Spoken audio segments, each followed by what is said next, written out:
మనం చెప్పుకుందాం. 302 శ్లోకం.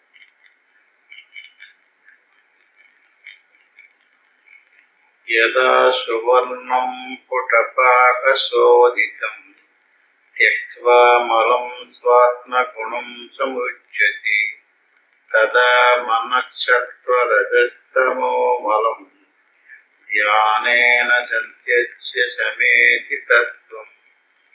ఇది ఒక ఉదాహరణ పోయిన వారంలో చెప్తుంది. ఏమిటంటే ఇది బంగారంలో వస్తువును తయారు చేయడానికి దాన్ని కరగబెట్టి కొంచెం రాగి లాంటి పదార్థాన్ని కలిపి వస్తువు తయారు చేస్తారు. తిరిగి మళ్ళీ దాని వాస్తవ స్వరూపంలోకి తీసుకురావాలంటే పుట్ట వేస్తారు. పుట్ట వేసినప్పుడు యథా సువర్ణం పుట్టపాకశోదితం, కరగబెట్టి పుట్ట వేసినప్పుడు అందులో ప్రవేశించినటువంటి మాలిన్యం అంతా త్యక్త్వా మలం శాత్మ గుణం సమృచ్యతి, అందులో ప్రవేశించినంతా కరిగిపోయి తిరిగి స్వచ్ఛమైనటువంటి బంగారం మిగులుతుందట. కదా ఆ ప్రకారంగా మనశ్శత్వ రజస్తమో మలం, మన స్వరూపంలోని మన మనసులో 3 వస్తువులు ప్రవేశించింది. బంగారంలో రాగి వెండి లాంటి వస్తువులు ప్రవేశించినట్లుగా 3 గుణాలు అన్నమాట. ఒకటి సత్వం, ఒకటి రజస్సు, ఒకటి తమస్సు. మూడు మలాలు, రజస్తమో మలం. ఈ 3 కూడా కేవలం బహిర్ముఖంగా పూజలో చేయడం వల్ల కానీ, యజ్ఞాలు చేయడం వల్ల కానీ, శ్లోకాలు పారాయణలో చేయడం వల్ల కానీ పోవు. అంటే ఎందులో బంగారంలో ఉన్నటువంటి మాలిన్యాన్ని తీయాలంటే అది పుటమేస్తే తప్ప వేరే మార్గం లేదు. దానికి పుటమేసే ఆ మాలిన్యాన్ని తొలగించుకోవాలి. అట్టి మాదిరిగానే మన మనసులో ప్రవేశించినటువంటి లేక మన స్వరూపాన్ని మరుగుపరిచినటువంటి ఈ 3 రకాలైనటువంటి మలము గుణాలు, తమో రజస్సు సత్వం, ఈ 3 ధ్యానేన సంత్యజ్య శమేతి తత్వం. ధ్యాన మార్గంలో తప్ప, యోగ మార్గంలో తప్ప, సాధనలో తప్ప ఇంక ఎందులోన గుణాలు పోవు. సాధన చెయ్యాలి. కేవలం మన తెలివితేటలు ఉపయోగించి ఎన్నన్నా చెయ్యొచ్చు. తీర్థయాత్రలకు వెళ్ళొచ్చు, దాన ధర్మాలు చేయొచ్చు, యజ్ఞయాగాదులు చేయొచ్చు. అవన్నీ కూడా దానివల్ల పుణ్యం వస్తుంది. కానీ మనసులో ఉన్నటువంటి మాలిన్యం పోవాలి అంటే బంగారంలో ప్రవేశించినటువంటి మాలిన్యం పుటమెత్తే తప్ప ఎలా పోదో అట్టి మాదిరిగా సాధకుడైనటువంటి వాడు నిరంతరము సాధన చేసి ధ్యానం చేసి ప్రవేశించినటువంటి నిరంతరాభ్యాస వశాత్తదిత్తం అక్వం మనో బ్రహ్మణి లీయతే యద. ఎప్పుడు దాకా చెయ్యాలండి దీన్ని? బంగారాన్ని ఎప్పుడు దాకా కలిగించాలంటే మాలిన్యం పోయేదాకానే. అట్టి మాదిరిగానే అక్వం మనో బ్రహ్మణి లీయతే యద. నీకు బ్రహ్మం అంటే ఏంటో తెలిసేదాకా. నీకు బ్రహ్మం ఏంటో తెలియటం కాదు, నీ స్వరూపమే బ్రహ్మం అని నీకు తెలిసేదాకా వదిలిపెట్టబడు. కదా అంటే ఆ మాదిరిగా సమాధిశ్య వికల్పవర్జిత స్వతో ద్వయానంద రసానుభావక. అంటే ఇక్కడ ఏమన్నాడు? ఇక్కడ సమాధిశ్య వికల్పవర్జిత. సమాధి స్థితిని, సమాధి అంటే చాలా సార్లు చెప్పుకుంటున్నాం మనం. ఇప్పుడు మనం మెలకువలో ఉన్నాం. దీన్ని మెలకువలో ఉండేటువంటి అవస్థకు జాగ్రత్త అవస్థ అని పేరు. జాగ్రత్త లేక మెలకువ. నిద్రపోయినప్పుడు కలలుగనేటటువంటి అవస్థ స్వప్నావస్థ. ఆ కళలు కూడా దాటిపోయి గాఢ నిద్రలోకి వెళ్తే సుషుప్త అవస్థ. 3 అవస్థలు. ఈ 3 అవస్థలు మెలుపులో ఉన్నప్పుడు కానీ, స్వప్నంలో ఉన్నప్పుడు కానీ, సుషుప్తిలో ఉన్నప్పుడు కానీ మన స్వరూపం కనపడతాం. ఇప్పుడు మెలుపులోకి వచ్చాం, మన స్వరూపాన్ని మెలుపు అవస్థ మరుగుపరుస్తుంది. స్వప్నంలోకి వెళ్ళాం, స్వప్నంలో ఉన్నప్పుడు స్వప్న వస్తువులు మన స్వరూపాన్ని మరుగుపరుస్తుంది. మన స్వరూపాన్నే మరుగుపరుస్తుంది. నిద్రలోకి వెళ్ళినప్పుడు, గాఢ నిద్రలోకి వెళ్ళినప్పుడు మన స్వరూపాన్ని నిద్ర మరుగుపరుస్తుంది. అందుకనే సాధన చేసేటటువంటి సాధకుడు నిద్రపోకూడదు, అనుకోకూడదు, ఇంద్రియాలను బయటికి చూడకూడదు. అంటే కళ్ళు మూసుకోవాలి, వినకూడదు, చూడకూడదు అంటాం. అంటే మేలుకో ఆఫ్ చేయటం, ఏమి ఆలోచించకూడదు. అంటే స్వప్నాన్ని దాటాలి. నిద్రపోకూడదు, అంటే సుషుప్తిని దాటారు. ఈ రకమైనటువంటి 3 అవస్థలు దాటిన తర్వాత అంటే జాగ్రత్త, స్వప్న, సుషుప్తులు కూడా ధ్యానంలో 3 దాటిన తర్వాత అప్పుడు కథ సమాధిష్య వికల్ప వర్జిత. అక్కడ నువ్వు అనుకుందానన్నా ఆలోచన రావటం, సంకల్ప వికల్పాలన్నీ ఆగిపోతాయి. స్వతోద్వయానంద రసానుభావక. అక్కడ హాయిగా సుఖంగా ఆనందంగా సచ్చిదానంద స్వరూపంతో ఉంటాం. మన స్వరూపం ఈ బంగారంలో మాలిన్యం పోయినట్లుగా మన స్వరూపంలో ప్రవేశించినటువంటి ఈ గుణాలన్నీ దాటిపోయినటువంటి స్థితి, దాన్నే సమాధినానేన సమస్త వాసన గంధేర్ వినాశో అఖిల కర్మ నాశిహ అంతర్బహిర్సర్వత ఏవ సర్వత స్వరూప విస్ఫూర్తి ప్రయత్నత శాతు. మరొకసారి చెప్తాం. సమాధినానేన సమస్త వాసన అంటే ఏంటండి? మనకి బాహ్య సంబంధమైనటువంటి విషయాదుల మీద లేక వస్తువుల మీద ఉన్నటువంటి ప్రీతి అని వాసన అంటారు. ఒక్కొక్కరికి ఒక్కొక్క వస్తువు అంటే ఇష్టం. రకరకాల వస్తువుల మీద వ్యామోహం కలిగి ఆ వస్తువు వ్యామోహంలో పరిభ్రమించేటటువంటి వాళ్ళు ఉన్నారు. ఆ ప్రీతికి, ఆ ప్రేమకి వాసన అని పేరు. దేని మీద? అందుకని ఇలాంటి వస్తువుల మీద ఉన్నటువంటి ప్రేమను తీసుకెళ్లి దేవుడి మీద లేక ఆత్మ మీద లేదా పరమాత్మ మీద పెడితే అది వాసనే. అది ఎలాంటి దాని భక్తి అన్నారు. విషయాదుల మీద పెట్టినటువంటి ప్రేమ బంధిస్తుంది. విషయాదుల మీద నుంచి భగవంతుడి మీదకి తిప్పితే అది బంధించడం లేదు, ముక్తిని కలిగిస్తుంది. అంచేత అటువంటి స్థితి సమాధి స్థితికి వెళ్ళినటువంటి వాడు, జాగ్రత్త స్వప్నావస్థలు దాటి సమాధికి వెళ్ళినటువంటి వాడు గ్రంథేర్ వినాశో అఖిల కర్మ నాశిహ. ఏ రకంగానే మనం కర్మ విరుడు కాదు. కర్మ చేస్తే మళ్ళీ కర్మ పోగొట్టుకోవడానికి ఇంకో కర్మ చేస్తే కర్మ నశించదు. సమాధిలోకి వెళ్ళినటువంటి వాడికి ఈ వాసనలన్నీ, ఎందుకంటే బహిర్ముఖంగా చూసామనుకోండి, ఆవిడ ఎంత బాగుందో, ఈయన ఎంత బాగున్నాడు, ఈ వస్తువు ఎంత బాగుంది, ఆవు ఎంత బాగుంది, గేదె ఎంత బాగుంది అంటున్నాం కదా. బయటకి చూస్తుంటే వస్తువులు కనిపిస్తున్నాయి కదా. వస్తువులు కనిపించినప్పుడు ఆ వస్తువుల యొక్క వివరణ తెలుస్తుంది మనకి, వాటి మీద ప్రీతి కూడా ఏర్పడుతుంది. సమాధులకు వెళ్ళిన మెరుపుల్లో అన్నీ కనపడుతున్నాయి. మెరుపును దాటాం, స్వప్నాన్ని కూడా దాటాం, సుషుప్తిని కూడా దాటిపోయాం. అక్కడ సమాధిలో ఎలా ఉంటుందో చెప్తున్నాడు. సమాధిలో సమస్త వాసనలు నశిస్తాయి. అంటే ఏమి కనిపించవే, కనిపించినవి అంటే మెలుపులోకి వచ్చేయాలి, లేదా స్వప్నంలోకి వచ్చేయాలి. అక్కడ ఏ దృశ్యాలు లేవు, వికల్పం లేదు, కల్పన లేదు, మనసు అనుకోవడం అన్నది లేదు, అసలు మనసే లేదు. అందువల్ల సమస్త వాసనలు నశించినాయి. గ్రంథేర్ వినాశో అఖిల కర్మ నాశిహ. గ్రంథి, దీన్ని చిత్ జడ గ్రంథి అంటారు. చైతన్యము జడము ముడిపడిపోని మనకి చైతన్యమేదో జడమేదో తెలియటం లేదు. అంచేత దాన్ని విచారణతో జ్ఞానం ద్వారానే ఎడగొట్టుకోవాలి, ఇప్పుకోవాలి, ముడిప్పుకోవాలి. చైతన్యము జడం. చైతన్యము లేకుండా జడానికి ఉడికి లేదు. చైతన్యమును ఆధారము చేసుకునే జడము పరిభ్రమిస్తుంది. అటువంటి చైతన్యముని ఆశ్రయించుకుని పరిభ్రమించేటటువంటి విషయ వాసనలు ఏదైతే ఉన్నాయో దాన్ని గ్రంథి అంటారు. అంటే గంధం అంటే వాసన, విషయ వాసనలకే గ్రంథం అని పేరు. చూడండి, భారతంలో గాంధారి అంటే ఎవరు అనుకుంటున్నారు? గ్రంథములు అంటే వాసనలు. వాసనల యొక్క సముదాయమును ధరించినటువంటిది గాంధారి. అంటే ఒక వ్యక్తిగా చక్కగా పురాణాదుల్లో చరిత్రలుగా ధృతరాష్ట్రుడు, గాంధారి ఇలా వ్యక్తులు పేర్లు పెట్టారు, వాళ్ళకి స్టోరీ కూడా కల్పించారు. గాంధారి అంటే గంధములు అంటే వాసనలు. అంటే మనకి ఒక్కొక్కడికి ఒక్కో రకమైనటువంటి విషయాదుల మీద ప్రీతి, ఒక్కొక్కడికి ఒక్కో రకమైనటువంటి విషయాదుల మీద ప్రీతి. ఎవరికి ఏ విషయం మీద ప్రీతి ఉందో ఆ విషయాదుల్ని వాళ్ళకి అందనివ్వకుండా చేస్తే వాళ్ళకు కోపం వస్తుంది, మన మీద తిరగబడతారు, గొడవతో దెబ్బలాడు. అంటే వాళ్ళకి ఇష్టానుగుణంగా మనం మాట్లాడితే గొడవ లేదు.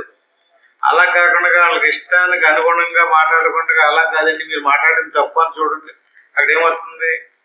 అంచేత అంటే ఆ లోపల ఉన్నటువంటి మనసులో ఉన్నటువంటి వాసనలకు అనుగుణంగానే అతను మాట్లాడతాడు. ఆ వాసనలకు అనుగుణంగానే చేస్తాడు. ఏం చేసినా దేవుడైనా సరే ఆ లోపల ఏ రకమైనటువంటి వాసన ఉందో ఆ వాసనకి సంబంధించినటువంటి దేవుణ్ణే ప్రేమిస్తాడు. మళ్ళీ ఏ దేవుడిని పడితే ఆ దేవుడిని పూజించడం అంటే పూజించడు. అంత లోపల ఉంది. దానికి గ్రంథి అంటే ముడి. ఆ ముడి ఊడిపోవాలట. గంధముల యొక్క వాసనల యొక్క అంటే సంస్కారములు వాసనలు ఈ ముడి ఊడిపోవాలి. గంధేరు వినాశం. సమాధిలోకి వెళ్ళకపోతే వినాశం కాదు. ఈ గ్రంథి నశించే కర్మనాశ. చూడండి 2 పాయింట్లు అక్కడ. వాసనలు నశించేనే గాని కర్మ నశించదు. కర్మ నశించింది అనుకోండి మనకు చిక్కు వదిలిపోయినట్టే. చిక్కు ఊడిపోయింది, ముడు తెగిపోయింది. ఇంకా బంధించదు. మనల్ని బంధించేది ఏది? కర్మలు. కర్మ ఫలం. కర్మలు చేసేమో ఆ కర్మ ఫలాన్ని మనం అనుభవిస్తున్నాం. కర్మలు చేయడానికి వాసనలు కారణం. అంటే వాసన అంటే గ్రంథి, గంధం అంటే వాసన. కర్మలకు కారణం వాసనలు. వాసనలు ఎవరిని పట్టుకుని ఉన్నాయి? జీవుణ్ణి పట్టుకుని ఉన్నాయి. గాంధారి ఎవరిని పట్టుకు కూర్చుందండి?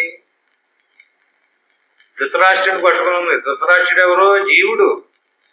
ఆయనకి కళ్ళు లేవు అంటే జ్ఞానం లేదు.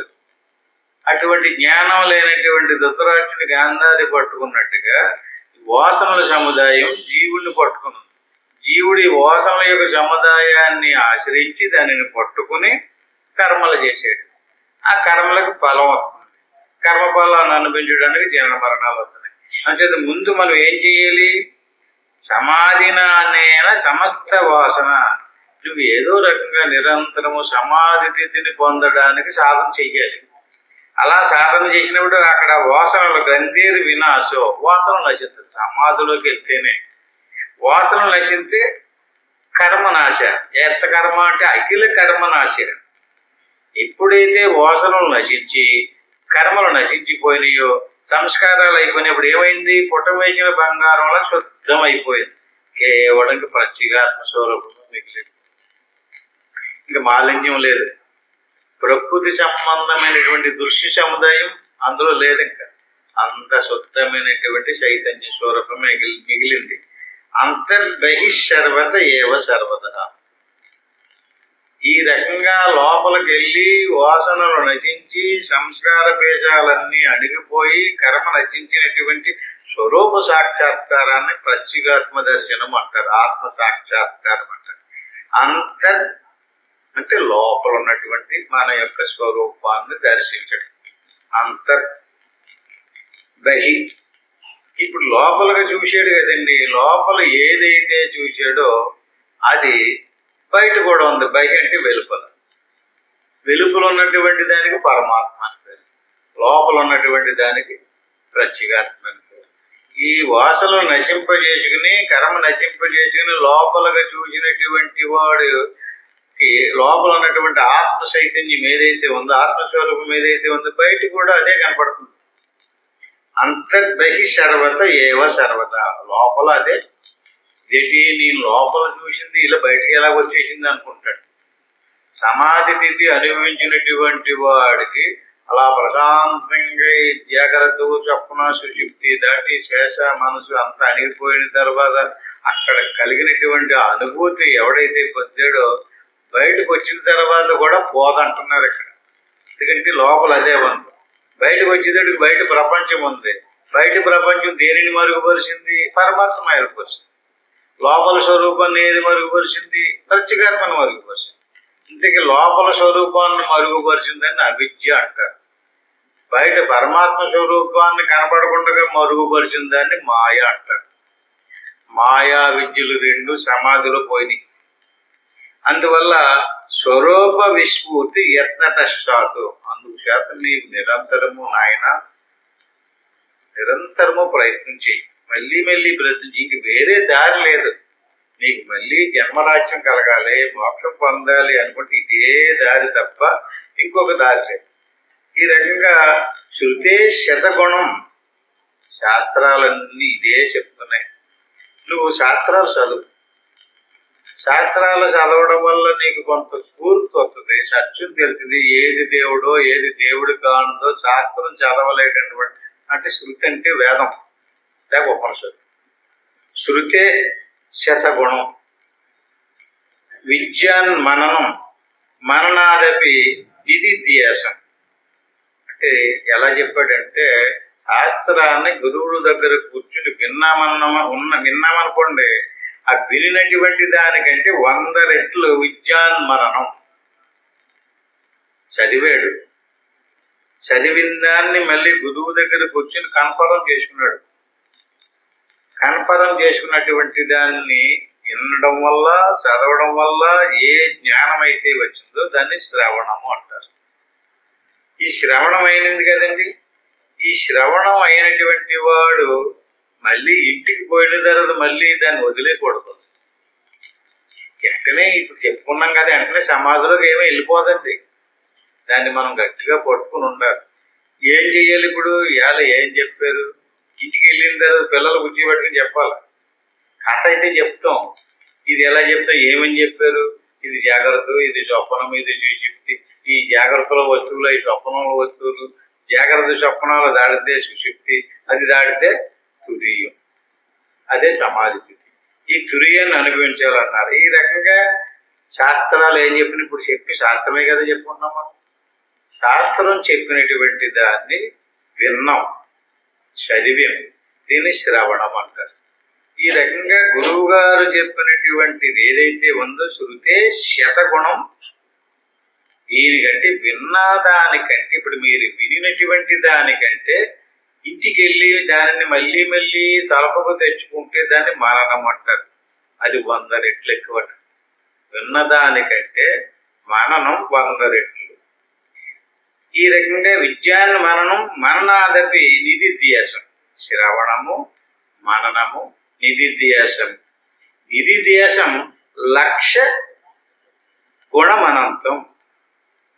శ్రవణము కంటే 100 రెట్లు మననం, మననం కంటే నిధిధ్యాస 1,00,000 గుణాలు. నిధిధ్యాస కంటే అనంతం నిర్వికల్పం. అక్కడ లెక్క లేదు. నిర్వికల్పం అంటే ఏంటండి? కల్పము, సృష్టి కల్పము అంటే ఏంటండి? సృష్టిని కల్పన చేయటం. నిర్వికల్పము, సృష్టిని కల్పించినటువంటి దృశ్య సముదాయాన్ని అంతటినీ కూడా నిర్కల్పం.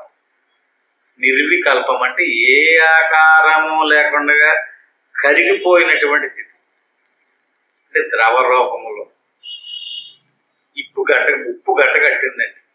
దాన్ని ఏమంటాం మనం? దాని అసలు స్వరూపం ఏది? ద్రవ రూపం. ఇప్పుడు ఘనరూపం అయ్యింది. లేదా ఐస్ గట్ట కట్టింది. దాని ముందు రూపం ఏంటి? ద్రవ రూపం. అది కరిగిపోయింది, ద్రవ రూపంగా మారిపోయింది. మళ్ళీ గట్ట కట్టినటువంటిది. అట్టి మాదిరిగా దృశ్య సముదాయం అంతా నామరూపాదులుగా ఉప్పుకొళ్ళు కింద గట్టలు కట్టి, మనం ఇవన్నీ కూడా మన కంటికి కనిపించే ఉప్పుకొళ్ళు అన్నమాట.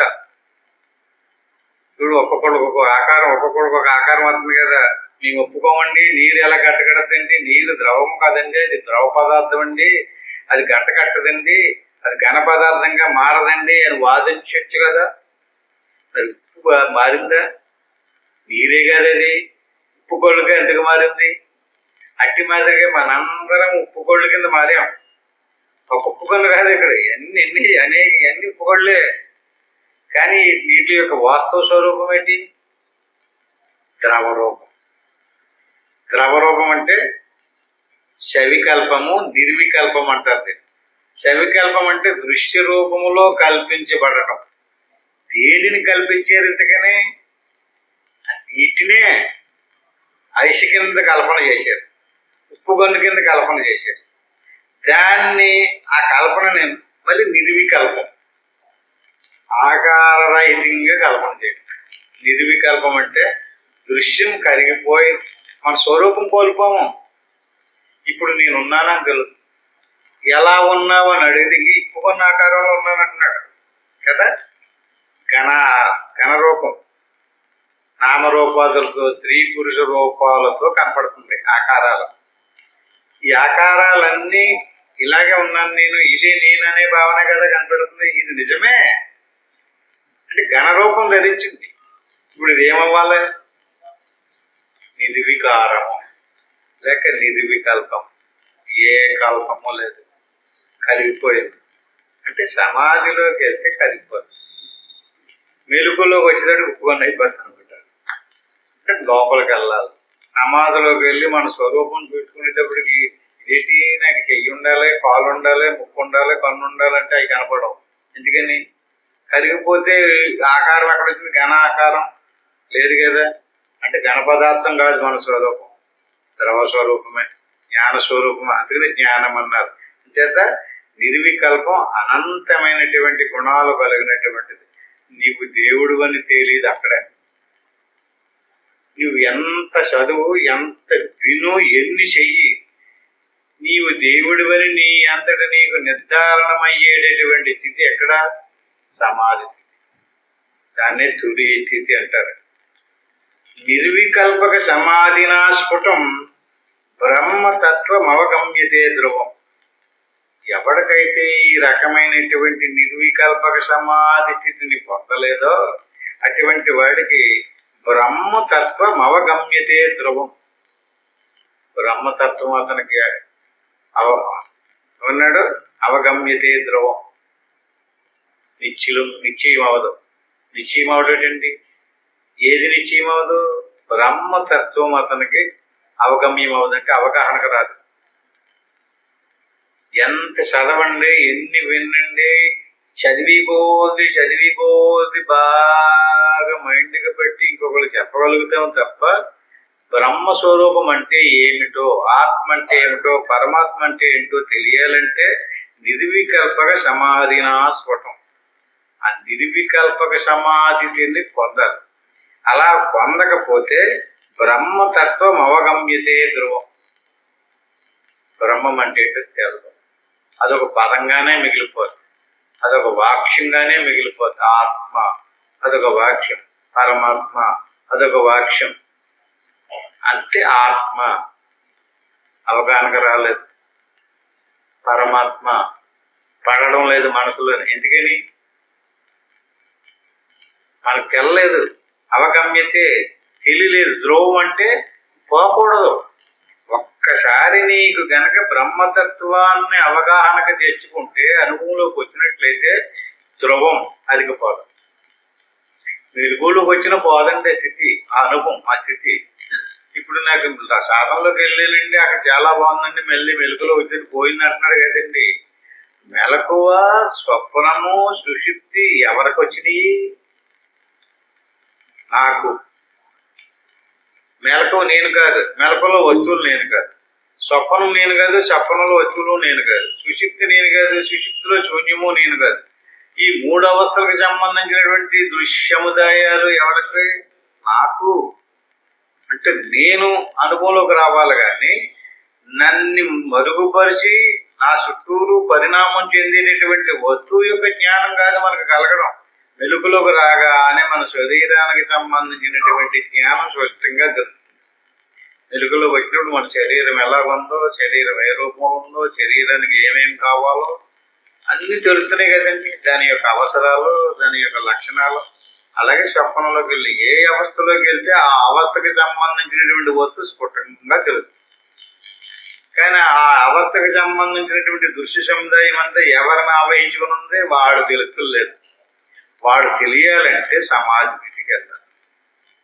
సమాధి స్థితిలోకి వెళ్తే ఈ స్థూల సూక్ష్మ కారణ శరీరాలు ఊడిపోయి మన స్వరూపం మాత్రమే మిగులుతాయి. అంచేత నిర్వికల్పక సమాధి నాస్పటం. నిర్వికల్పం అని ఎందుకన్నారంటే, ఒకసారి సమాధి అంటున్నారు, మళ్ళీ నిర్వికల్పక సమాధి అంటున్నారు. అంటే ఏ రకమైనటువంటి కల్పన ఉండకూడదన్నమాట. నీకు అక్కడ నాకు కనిపించిందండి, దేవుడు ఇలా రమ్మన్నాడండి, నాకు ఈ కోరిక తీరుస్తానన్నాడండి. కొంతమంది దేవుడు కనిపించాడు, నాకు అలా చేశాడు, ఇలా చేశాడు అని చెప్తున్నారు కదండి. దాన్ని ఏమనాలి అక్కడ? అది కల్పనే. నేను బ్రహ్మలోకం వెళ్ళానండి, లేకపోతే మా తండ్రి గారిని మాట్లాడొచ్చానండి, లేకపోతే నేను పూర్వ జన్మలో ఎవరినో చెప్పేస్తానండి, ఉత్తర జన్మలో ఎవరినో చెప్పేస్తానని అంటున్నారు కదా. అదంతా ఏంటిది? రేపు రాబోయే జన్మ చెప్పేసి వాళ్ళు ఉన్నారు. మనం వెళ్తే మనం ఎవరమో ఏంటో చెప్పేసి వాళ్ళు ఉన్నారు. ఏంటిది ఇదంతా? కల్పన, ఆ ఊహ. వాడి యొక్క మనసుతోటి అవన్నీ కల్పన చేస్తున్నాడు అనమాట.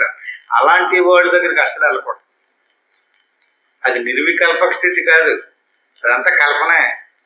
కాకపోతే కల్పన ఏంటంటే, ఇప్పుడు మనం మామూలుడు కల్పన చేసి చెప్తే ఒప్పుకోం. కానీ అది ఆయన చాలా అడవిలోకి వెళ్ళి వచ్చాడండి, హిమాలయాలకు వెళ్ళి వచ్చాడండి, ఆయన జరిగేది జరగబోయేది అంతా చెప్పేస్తున్నాడు అంటారు కదా, అదంతా కల్పన.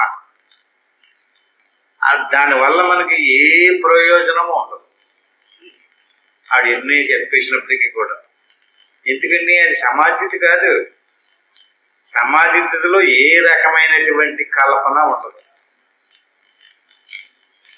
ఏ రకమైనటువంటి కల్పన లేని దాని పేరు నిర్వికల్పన. అది నిర్వికల్పక సమాధి. నిర్వికల్పక సమాధి కలిగితే తప్ప బ్రహ్మతత్వం అవగమ్యతే. చాలా స్పష్టంగా చెప్పారు ఇక్కడ. అంటే బ్రహ్మం అంటే ఏమిటో, బ్రహ్మతత్వం అంటే ఏమిటో తెలియాలంటే కల్పన ఆగిపోవాలి. అందుకనే మనం సాధనలోకి వచ్చినప్పుడు ఏమీ అనుకోకండి, ఏది కావాలనకండి, వద్దు అనుకోండి, నిశ్చలంగా మనసును కదపకుండా ఏకాగ్రత చేసి ఉంచండి అంటున్నాం కదా. అలా ఏకాగ్రతగా ఉండగా ఉండగా ఉండగా ఉండగా కల్పన ఆగిపోతుంది. కానీ కల్పన ఆగేదాకా వదలకూడదు. మనం ఏమి అనుకోకూడదు. కేవలం శ్వాస అలా వెళ్తుంది వస్తుంది, దాన్నే చూస్తూ ఉండాలి. దాన్ని అలా చూస్తూ ఉంటే అప్పుడు కల్పన అంతా ఆగిపోతుంది. నాణ్యత చలతయ మనోగతే. అలా కాకుండా అక్కడికి వెళ్ళి ఇదే అంటారా అదే అంటారా అని కూడా కల్పన చేయకూడదు. అక్కడికి వెళ్ళిన తర్వాత నాకు ఏదో కలిగిపోయిందండి, నాకు ఏదో వచ్చేసిందని చెప్పేసి మళ్ళీ ఆలోచన చేస్తారు. అక్కడికి వెళ్ళేటప్పుడు కొంచెం ఏదైనా కొంచెం మంచి, ఏ దేవుడి యొక్క ఆకారమో, ఏదే దేవుడో ఏదో మంచిదో ఇంకోటి కనపడుతుంది అనుకోండి, ఇంకా పొంగిపోయి నాకు చాలా అదృష్టం కలిసి వచ్చేసిందండి, నాకు ఏదో దేవుడు కనిపించాడండి, ఏం కావాలో చూసుకోమన్నాడండి అని అలా కల్పన చేసేవాడు కూడా ఉన్నారు. లేకపోతే చచ్చిపోయిన వాళ్ళు కనపడ్డారు, వాళ్ళు నాకు ఏయో చెప్పారు, ఇలాగా అవన్నీ కూడా రకరకాలైనటువంటి చలతయ మనోగతే. ఏది మనసు యొక్క కల్పన అంతే. మనసు ఎన్ని రకాలుగా కల్పన చేస్తుందంటే, నీకు స్వర్గం వచ్చేసినట్టుగా కల్పన చేస్తుంది, నీవేదో దేవుడు అయిపోయినట్టుగా కల్పన చేస్తుంది, నీకు అన్ని తెలిసిపోయినట్టుగా కల్పన చేస్తుంది. అదంతా నీ మనసే. నాణ్యత ఒక రకంగా కాదు, ఇంకా అన్యత అంటే అనేక రకాల నామరూపాదులతో నువ్వేదో మహత్తడు అయిపోయినట్టు, నువ్వేదో గొప్పవాడు అయిపోయినట్టు, నీకెవరో సాటి లేరన్నట్టు, అందరూ నా దగ్గరికి రండి మీ కోరికలన్నీ తీర్చేస్తానంటుంటాడు. ఇతను ఏదో గొప్పవాడు అయిపోయినట్టు. ఎంతంత తగిలించుకుంటాడో అంతంత అతను దిగిపోయినట్టు లేదు. ఈ ప్రకృతి యొక్క దృశ్య సముదాయాన్ని ఎంతెంత వదులుతాడో అంత ఎదుగుతున్నట్లే. లోపం దృష్టిలో తగిలించుకున్నవాడు గొప్పవాడు అనుకుంటున్నాం మనం. శాస్త్రం దృష్టిలో ఎంతెంత వదిలాడో వాడు గొప్పవాడు అంటాం. ఎంతెంత తగిలించుకుంటాడో తగిలించుకుని కోల్ది బంధమే. అది ఏ రకమైనటువంటిదైనా సరే దృశ్యాన్ని ఎంతెంత తగిలించుకుంటాడో అటువంటి వాడికి అది మనసు యొక్క కల్పన, మనసు యొక్క భావన, మనసు యొక్క సంస్కార. మనసులో ఆ రకమైనటువంటి వాసనలు ఉండడం వల్ల ప్రత్యయాంతర విమిశ్రితం భవేదు. మనసులో మిశ్రమమైనటువంటి అనేక రకాల భావాలు, ఆలోచనలు, సంస్కారాలు. ఎందుకంటే మనం ఇంతమంది కూర్చున్న అందరూ ఒకే రకమైన ఆలోచన చేయరు, ఒకే రకమైన సంస్కారం ఉండదు, ఒకే రకమైన స్వభావం ఉండదు. వదిలేసేయమంటే ఎవడు ఆలోచన ఆడితే, ఎవడు స్వభావం ఆడితే, ఎవడి స్వభావానికి అనుగుణంగా వాడు వ్యవహరిస్తానే ఉంటారు. అంచేత అదంతా ప్రత్యయాంతర విమిశ్రితం భవేత్తు. ఇదంతా అణిగిపోయి ఇదంతా ఊడిపోవాలి అంటే, నీకు స్పష్టంగా ఆత్మస్వరూపం తెలియాలంటే నువ్వు సమాధిలోకి వెళ్ళాలి. జాగ్రత్తలో నీకు తెలియబడదు, స్వప్నంలో కూడా నీకు తెలియబడదు, సుషుప్తులు కూడా నీకు తెలియబడదు. జాగ్రత్త, స్వప్న, సుషుప్తులు మూడు దాటిపోయి అద్వితీయమైనటువంటి నిర్వికల్పక సమాధి నీకు అనుభవానికి వచ్చినప్పుడు నిశ్చయంగా దేవుడు అంటే ఏమిటో, నువ్వంటే ఎవరవో, నీకు దేవుడికి ఉన్నటువంటి భేదం ఏమిటో ఇదంతా స్పష్టంగా అక్కడే తెలుసు. అక్కడికి వెళ్ళలేనటువంటి వాడికి ఎప్పటికీ కూడా దాని గురించి చేస్తారు. అంచేత అక్కడికి వెళ్ళలేనటువంటి వాళ్ళందరూ కూడా దేవుడిని విషయంలో కల్పన చేస్తారు. ఈ దేవుడు గొప్పవాడు, ఈ దేవుడి కంటే ఆ దేవుడు గొప్పవాడు, ఆ దేవుడైతే ఎన్ని కోరికలు తీర్చేస్తున్నాడంటే అప్పుడు ఆ దేవుడు ఏంటి, ఇంకా ఇంకో దేవుడు ఉన్నాడో ఆ దేవుడు ఇంకా బాగా సమస్త కోరికలు తీర్చేస్తున్నాడు, మనకి ఏం కావాలంటే అవన్నీ ఇచ్చేస్తున్నాడంటే ప్రతి మనిషికి శరీరధారికి అవసరాలు ఉంటాయి కదండి. ఆ అవసరాలు ఎంతంత బాగా ఎవడు తీర్చేస్తాడంటారో వాళ్ళ దగ్గరికి పోతుంటారు. అంతేగాని నిజమేంటి అక్కడ ఏం లేదు, శాస్త్రం లేదు. అంతే జనాలు కొంతమంది ఏంటంటే ఇలాంటి అజ్ఞానుల్ని అమాయకుల్ని వశపరుచుకోవడం కోసం రకరకాలుగా మేము కొన్ని కనిపెట్టాం, కొన్ని తెలుసుకున్నాం, నా దగ్గరికి వచ్చినట్లయితే మీ కష్టాలన్నీ పోగొట్టేస్తాం, మీ కోరికలన్నీ తీర్చేస్తాం అని చెప్తుంటారు. దాంతో ఆ మాటలన్నీ నిమ్మి అందులో పోతుంటారు. అందుకని అలాగే వెళ్ళకుండా అత సమాధత్య యతీంద్రియశద నిరంతరం శాంత మనా ప్రతీషి విధ్వంసయంత మనాజ్య విద్యయ కృతం చదేకత్వ విలోకనేన. అత సమాధత్వ, నీకు నిజమైనటువంటి సమాధానం కావాలంటే నువ్వు సర్వదా ఇంద్రియాదుల్ని నీ అదుపులో పెట్టుకోవాలి. అంటే ఇంద్రియాదులు సమాధత్య యతేంద్రియశద, ఇంద్రియాలు ఉన్నాయి. భాష్యానికి భాష్యంలోని విషయాదులు తెలుసుకోవడానికి మనం ఇంద్రియాదులను ఉపయోగిస్తున్నాం. శ్రోత్రేంద్రంతో చూస్తున్నాం అనుకోండి, శ్రోత్రేంద్రియంతో వింటున్నాం అనుకోండి, అక్కడ పూర్తిగా 100% మనం శ్రోత్రేంద్రియంగా మారిపోతాం. ఈ ప్రజ్ఞ అంతా శ్రోత్రేంద్రియం మీదే ఉంటుంది, వింటూ ఉంటాం. అంటే నీ సమర్థం అన్నీ కూడా శ్రోత్రేంద్రియం దగ్గరికి వచ్చేసింది. అలాగే కంటితోటి చూస్తున్నాం అనుకో, కంటి దగ్గర కేంద్రీకృతం అయిపోయింది మన స్వరం, చక్షురేంద్రియంగా మారిపోయింది. ఇంద్రియములను అదుపులో నిలుపుకొని శాంత మనస్కుడు అయి రక్షగాత్మిక బ్రహ్మమునందు చిత్తమును స్థిరపరచుకోవాలి. మనం ఏం చేస్తున్నాం, మన చిత్తాన్ని వాక్కు ద్వారా మాట్లాడుతున్నాం అనుకోండి. పరిశీలించి చూడండి, ఎక్కడ ఇదంతా మీకు స్పష్టంగా తెలుస్తుంది. వాక్కుతో మాట్లాడేటప్పుడు మన స్వరూపం ఇంద్రియాలు మొత్తం అన్నీ కూడా వాక్కులో సౌమ్యం అయిపోయి ఉంటాయి, కలిసిపోయి ఉంటాయి. ఇప్పుడు వాక్కే పనిచేస్తుంటుంది. నువ్వు ఎలా మాట్లాడుతున్నావో ఏం మాట్లాడుతున్నావో నీ ఇష్టం వచ్చినట్టుగా మాట్లాడాలి. అంటే నీ స్వరూపం అప్పుడు ఎక్కడ ఉంది, వాక్కులో లీనమై ఉంది. నువ్వు వింటున్నావు కదా, అప్పుడు నీ స్వరూపం ఎక్కడ ఉంది, శ్రోత్రేంద్రియంలో ఉంది. చూసేటప్పుడు చక్షురేంద్రియంలో ఉంది, తినేటప్పుడు జిహ్వేంద్రియంలో ఉంది. ఆ ఇంద్రియంలో నీ స్వరూపం సంలగ్నం అవ్వకపోతే నీకు ఆ విషయం తెలదు. నీ స్వరూపం ఆ శ్రోత్రేంద్రియంలో కలవకపోతే అక్కడ ఏం చెప్పారో నీకు తెలదు, గ్రహించలేవు. అందుకని సమర్థము కూడగొట్టుకుని శ్రోత్రేంద్రియంలో లగ్నం చేసావు, అందువల్ల ఏం చెప్పారో తెలుస్తుంది. అలాగే సమర్థేంద్రియాలని లగ్నం చేసి జిహ్వేంద్రియం దగ్గర లగ్నం చేసావు, అప్పుడు ఆ రుచి తెలుస్తుంది. అంటే ఏ ఇంద్రియం దగ్గర నీ సమర్థము లగ్నం చేస్తావో అదే నీకు తెలుస్తుంది.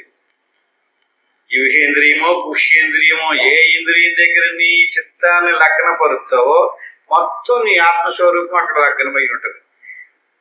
అంచేత ఇప్పుడు నీ చిత్తాన్ని ఇంద్రియాదుల ద్వారా, అంటే శ్రోత్రము, త్వక్కు, చక్షు, జిహ్వ, ఘ్రాణము, వాక్కు, పాణి, ఉపస్థ పాయువులు ఇంద్రియాలు, భాష్యేంద్రియాలు ఉన్నాయి కదా. భాష్యేంద్రియాదులను ఏం చేయాలి, ఏమన్నాడు ఇక్కడ, అత సమాధత్య యతేంద్రియశద.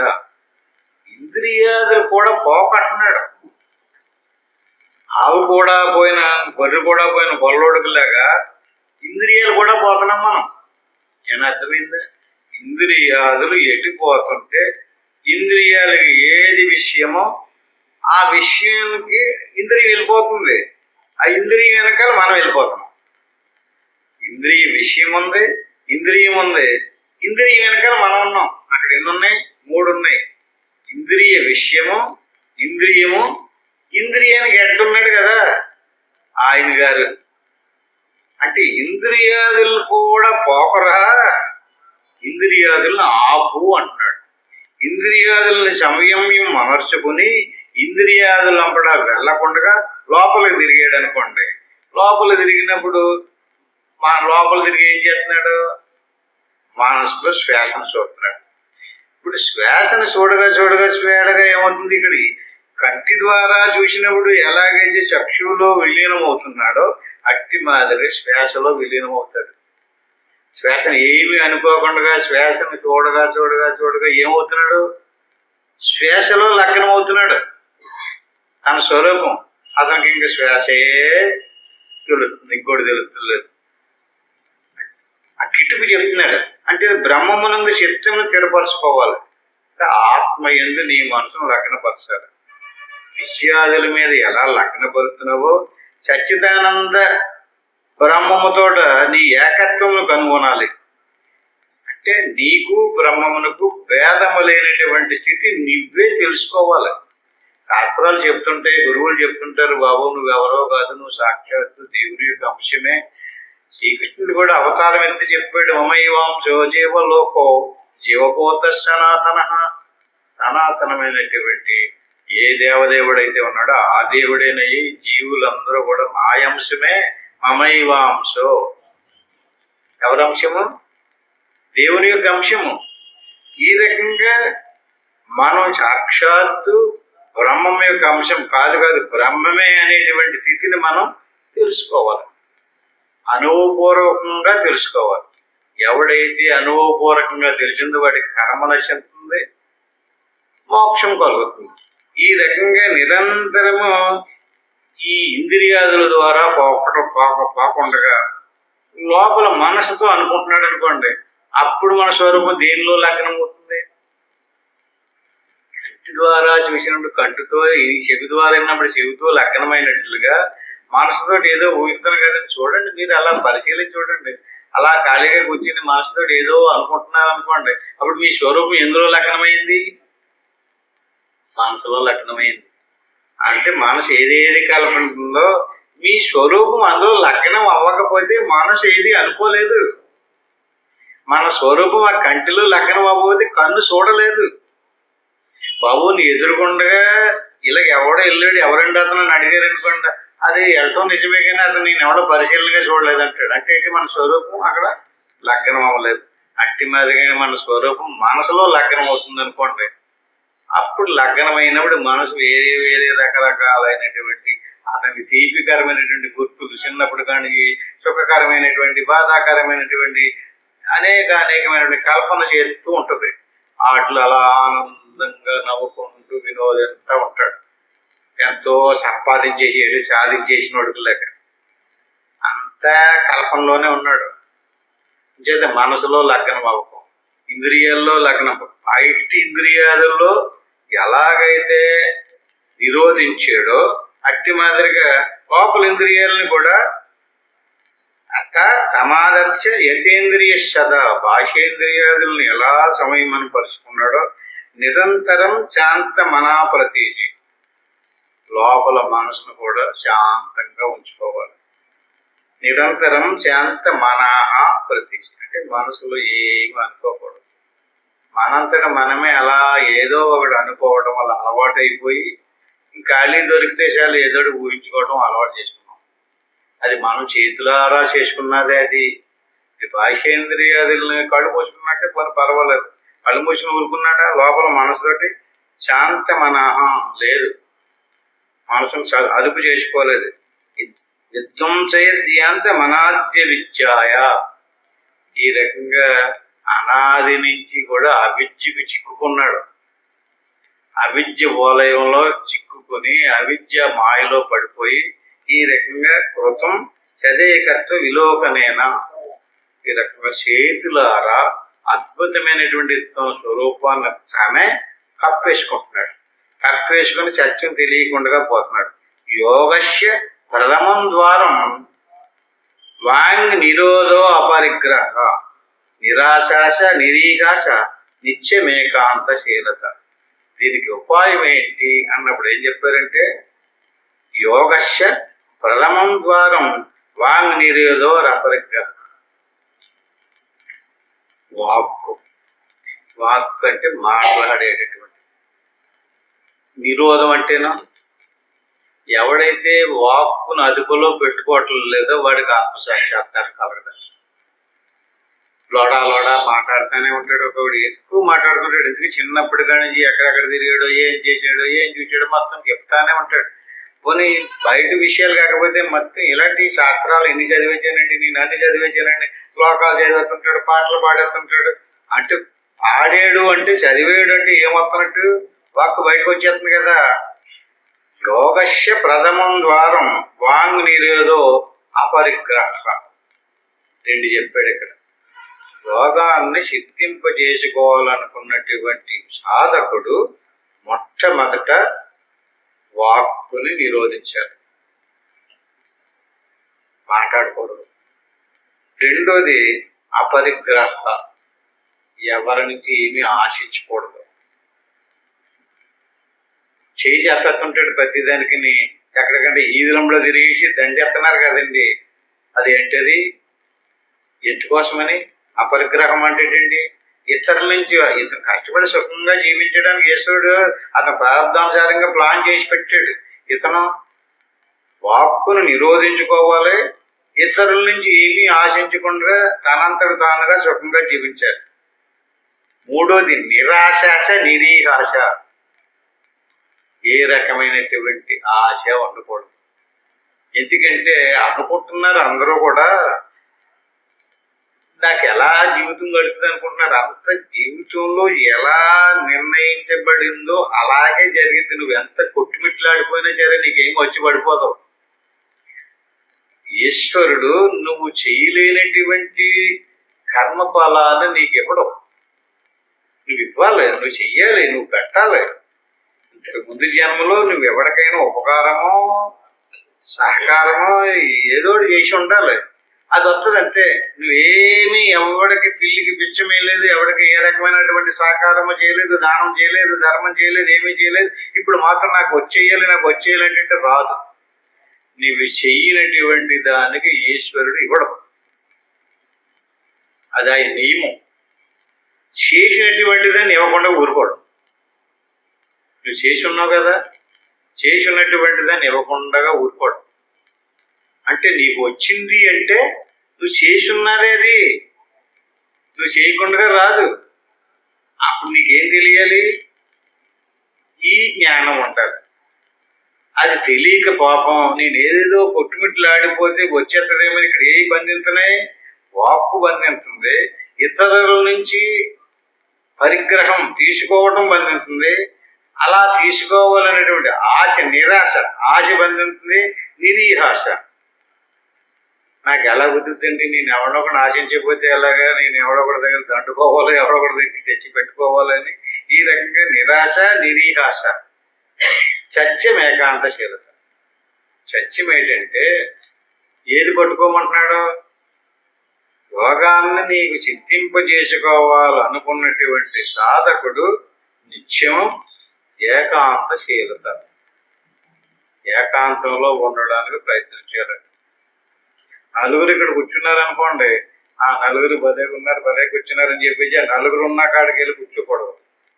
కూర్చుంటేనా అడుగు ప్రాంతంలో వార్తలు తెస్తే ఇంకో ప్రాంతంలో వార్తలు తెస్తాడు. ఇలాగ నలుగురు నాలుగైపుల నుంచి తెచ్చి వేసేస్తారు నీ చెవుల్లో. నీకు మంచి ఆనందంగా ఓ అని చెప్పేసి నీకు చాలా కడుపు నిండిపోయినట్టుగా ఆనందిస్తూ ఉంటాం. అవి నీకు లోపలికి వెళ్దాం. అందుకని చెప్తున్నాడు? ఏకాంతంలో ఉండడానికి ప్రయత్నం చేయదు, ఒంటరిగా ఉండడానికే చూడాలి. ఎప్పుడు? నిత్యము ఏకాంతశీలత. ఎవరన్నా ఏదన్నా మోసుకొచ్చి ఏదో చెప్తున్నారనుకోండి, వినకూడదు. శివులు ఇవ్వకూడదు, మనం చెప్పకూడదు. ఇవన్నీ మనం అదుపులో పెట్టుకోవాలి. ఏంటయ్యి? యోగస్య ప్రథమం ద్వారం వాంగ్ నిరోధో అపరిగ్రహ నిరాశాస నిరీహాస నిత్యమేకాంతశీలత. నీకు అదుపులోకి రావాలంటే, నీకు స్వాధీనంలోకి రావాలంటే నీవు తెలుసుకోవాలి. అలా కాకుండా ఏదో నేను ఏదో చదివేసేనేనో, లేదా ఈనేసేనేనో, లేదా నేను ఉపదేశం పొందేసేనో, లేకపోతే నేను సాధనలు రోజు సాధన చేస్తున్నానో అలా కాదు సరిపెట్టేసుకోవడం. నీకు ఏం తెలిసి రావాలి? దేవుడు అంటే ఏంటో తెలిసి రావాలి. దేవుడికి నీకు సంబంధం ఏంటో తెలిసి రావాలి. అది అనుభవపూర్వకంగా తెలిసి రావాలి. ఏకాంత స్థితి ఇంద్రియోపరమణే ఏతుర్దమశ్యేతస సంరోధే కరణం చమేన విలయం యాయాదహం వాసన దేవానంద రసానుభూతి రశిల బ్రాహ్మీ సదా యోగిన అస్మాత్ చిత్త నిరోధయవ సతతం కార్యక ప్రయత్నాన్నే. సాధకుడైనటువంటి వాడు ఈ రకంగా అభ్యాసం చేసి ఆ బ్రహ్మానంద స్థితి యొక్క రసాన్ని అనుభవించమంటున్నాడు. ఈ శ్లోకం వచ్చేవారు ఇంకా వివరంగా చెప్పుకుందాం. ఇంతతో ముగించుకుందాం. అది ఆత్మబంధువులు చాలా అద్భుతమైనటువంటి అంత జ్ఞానం మోక్షం ఎలా వస్తుంది, జ్ఞానం ఎలా కలుగుతుంది, ఆత్మసాక్షాత్కారం ఎలా కలుగుతుంది, చాలా చక్కటి విషయాలు చెప్పారు. వాటిని మనం ఇంతకే చెప్పుకున్న శ్రవణము, మననము, నిధిధ్యాసనం. ఏం చేయాలి ఇప్పుడు? మనం చక్కగా మనసం లోపల తీసుకుని అభ్యాసం చేయాలి. అదే కదా చెప్పుకున్నాం. ఇలా చక్కగా కూర్చుని గురువు బ్రహ్మ, గురువు విష్ణువు, గురుదేవ మహేశ్వర, గురువు సాక్షాత్తు పరబ్రహ్మ, తస్మై శ్రీ గురువేను. దీని గురుమంత్రం అంటారు. దీన్ని ఒకసారి అనుకోవాలి. ఓం నమ శివాయ. దీన్ని 3 సార్లు అనుకోవాలి. దీన్ని పంచాక్షరి మంత్రం అంటారు. ఆ పేరు శ్లోకం. శ్లోకం అంటే శరీరం నేను కాదు, ప్రాణము నేను కాదు, మనసును నేను కాదు, ఈ లోపల ఉన్నటువంటి ఆత్మస్వరూపమే నేను. ఆత్మకి పరమాత్మకి భేదం లేదు. శ్లోకం అదే నేను అనేటువంటి భావంలో ఏమీ అనుకోకుండా, నిద్రపోకుండా అలా శ్వాసను గమనిస్తూ కూర్చోవటమే ధ్యానం. సమాధి స్థితికి వెళ్ళేదాకా అలా కూర్చోవాలి. ఇప్పుడు అంతవరకు కూర్చోమని కాదు, ఇంటికి వెళ్ళిన తర్వాత ఎవరెవరికి ఎంత అవకాశం ఉంటే అంత చేయండి. ఇప్పుడు నేను ఓంకారం చెప్పేదాకా చక్కగా దాన్ని అలా గమనిస్తూ ఉండండి. ఓం తత్సత్.